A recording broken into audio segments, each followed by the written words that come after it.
This is the mantra of the left. Many of these disgusting and insinuating attacks on trans and LGBT people are actually projections of what predatory, cisgender, and often straight men do when left alone in the presence of women, or sometimes horribly, children.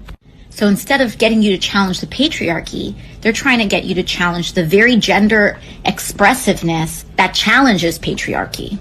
Don't get it twisted, because a lot of people attacking drag are projecting. She's talking about the patriarchy. Let me tell you something. It was the patriarchy that ran into that building to take out that the woman. She wasn't even trans, whatever, to take her out. So the patriarchy ran in. Where were you, AOC?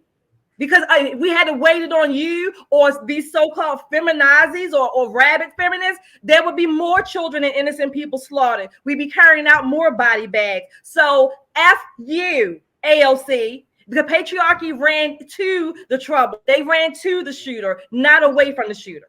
Okay?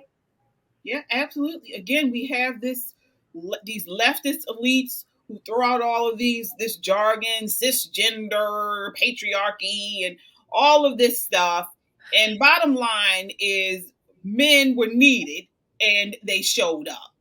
Okay. Showed up and showed out.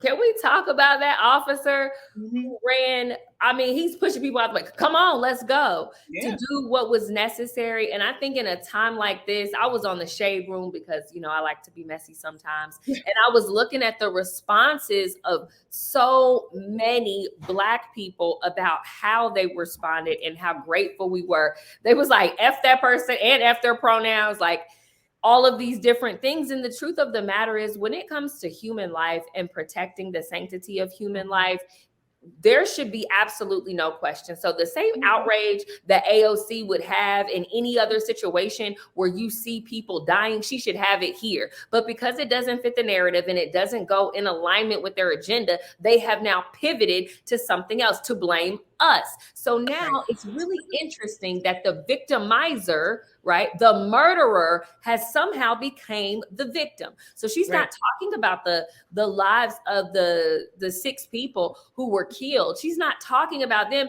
Now she has spun a completely different narrative to basically create a victim out of the victimizer, out of the murderer.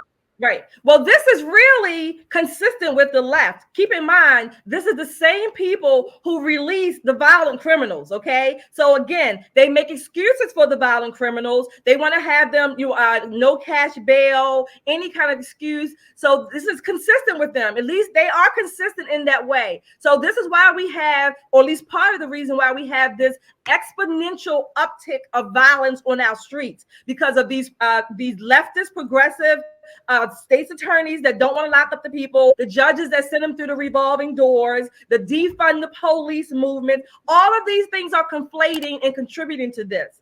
So it doesn't surprise me that she would say something like that. This is the mantra of the left.